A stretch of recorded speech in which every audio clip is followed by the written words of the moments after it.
নমস্কাৰ পুনৰ এটা নতুন ভিডিঅ'লৈ আপোনালোক সকলোকে স্বাগতম জনাইছোঁ। আজি যিটো ভিডিঅ' লৈ আহিছোঁ এই ভিডিঅ'টো আপোনালোকে ভাল ধৰণে চাব। গৌৰৱ গগৈয়ে দুখ মনেৰে কি ক'লে, আচলতে তেওঁ কি ক'লে দুখ মনেৰে সকলোখিনি কথা আপোনালোকে আজি ভিডিঅ'টোত দেখা পাব। আৰু এটা ভিডিঅ' মই আপোনালোকক দেখুৱাম তাৰ আগতে সেই ভিডিঅ'টোত আপোনালোকে দেখা পাব সদনত আচলতে গৌৰৱ গগৈ কেনেকৈ উত্থাপন কৰে বিষয়বস্তুবিলাক, কেনেকৈ তেওঁ দাবী কৰে যে এইটো বস্তু হোৱা নাই, এইটো বস্তু লাগিব আমাৰ ৰাইজৰ কাৰণে। তাৰ এটা সৰু ভিডিঅ' দেখুৱাম আপোনালোকক।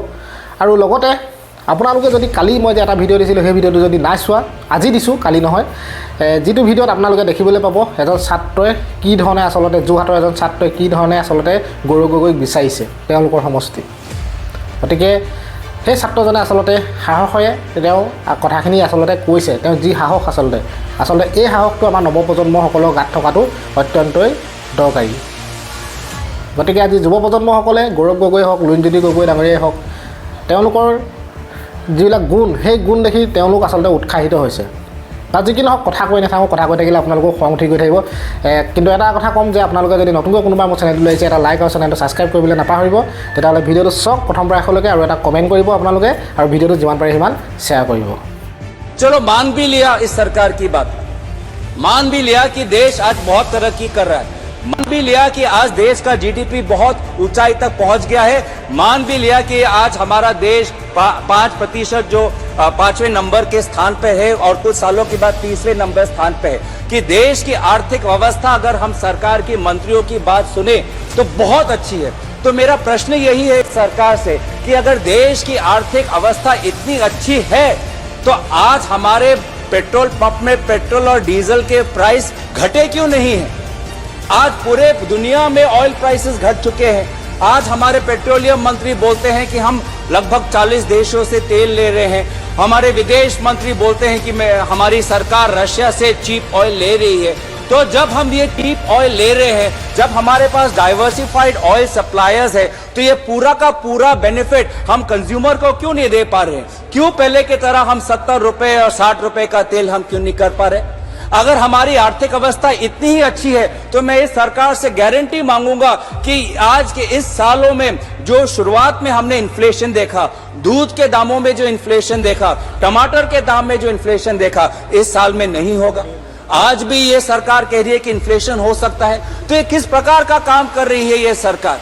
ये सरकार आज ग्राहकों के लिए आज काम नहीं कर पा रही। ये सरकार बहुत दुख से मैं कहता हूं कि बहुत चंद कंपनियों के लिए काम कर रही है। और यही deputy governor, former deputy governor Viral Acharya ने अपने पेपर में उल्लेखित किया है कि देश की जो आर्थिक अवस्था है ठीक नहीं हो रही है, सारा एक कार्टेलाइजेशन, एक मोनोपोली बन रही है। अगर आप बड़े बड़े इंडस्ट्री सेक्टर्स में देखेंगे तो हर सेक्टर में वो 3-4 बिजनेस डोमिनेट कर रहे हैं, वो चाहे एविएशन हो, चाहे टेलीकॉम हो, चाहे कंस्ट्रक्शन हो, चाहे माइनिंग हो, चाहे मेटल्स हो। तो कितनी अफसोस की बात है कि पूरा जो हमारा इकोनॉमिक ढांचा है वो ये कुछ कंपनीज जो डोमिनेट कर रही है, कार्टेलाइजेशन हो रहा है, मोनोपोली हो रही है, उनके आधार पर चल रही है, जिसके कारण हमारी देश की जो आर्थिक जो हमारी रेगुलेटर्स है वो ढंग से काम नहीं कर पा रहे। मैं आज ये फेसबुक लाइव जोगेदी আপোনাৰ লগত কিছু কথা পাতিবলৈ বিচাৰিছো। যোৱাকালি মোৰ কাৰণে এটা যথেষ্ট আৱেগিক দিন, যিহেতু মই মোৰ কলিয়াবৰ লোকসভা সমষ্টি অন্তৰ্গত বিভিন্ন অঞ্চলত গৈ মোৰ প্ৰিয় কৰ্মীখিনিক তেখেতৰ শ্ৰদ্ধা আৰু সেৱাৰ বাবে ধন্যবাদ জ্ঞাপন কৰিলোঁ আৰু ভৱিষ্যত তেওঁলোকৰ বহুমূলীয়া আশীৰ্বাদ বিচাৰিলোঁ। আজি মই য'ত আছোঁ, যি স্থানত আছোঁ, সেই স্থান মোৰ কংগ্ৰেছ দলৰ কৰ্মীখিনি যিদৰে কষ্ট কৰিলে তাৰ বিনিময়ত মই পাইছোঁ। যদি আমাৰ দলৰ কৰ্মীখিনি কষ্ট নকৰিলেহেঁতেন তেতিয়াহ'লে এজন ব্যক্তি এটা বিশাল লোকসভা সমষ্টিৰ ভিতৰত চাৰিওফালে ভ্ৰমণ কৰিব নোৱাৰে।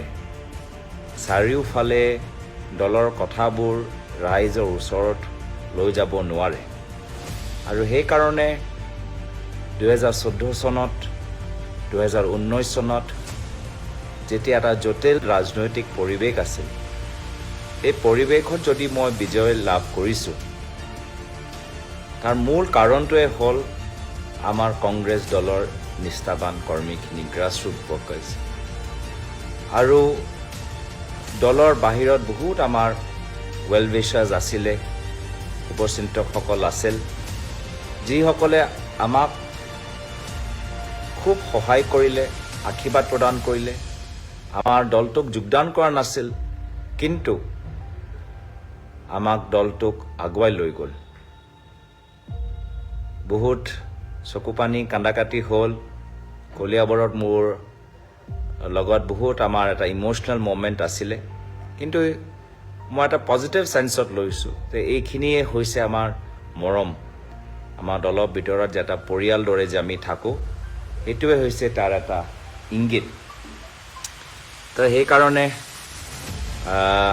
আজি ৰাতিপুৱা শুই উঠি অলপ প্ৰাৰ্থনা কৰিলোঁ ভগৱানক ধন্যবাদ জ্ঞাপন কৰিলোঁ যে ইমান সাহস আৰু শক্তি মোক প্ৰদান কৰিছে আজি এটা নতুন দিন এটা নতুন সমষ্টি লৈ গৈছোঁ আজি যোৰহাট তিতাবৰলৈ মই ভ্ৰমণ কৰিম আৰু পুনৰবাৰ মোৰ দলৰ কৰ্মীখিনিৰ পৰা মই তেওঁলোকৰ শক্তি আশীৰ্বাদ মৰম আৰু স্নেহ বিচাৰিছোঁ আজি অনুভৱ হৈছে যে এইবাৰ নিৰ্বাচন মই পিতৃহীন এজন পুত্ৰ হিচাপে খেলিবলৈ গৈ আছোঁ কিন্তু মোৰ বিশ্বাস যে আমাৰ দলৰ কৰ্মীখিনি আৰু ৰাইজে যিদৰে মৰম আৰু স্নেহ আগবঢ়াইছে ৰাইজে এবাৰ মোৰ অভিভাৱক হৈ আমাক চবকে আগুৱাই লৈ যাব তো মই যথেষ্ট আনন্দিত আৰু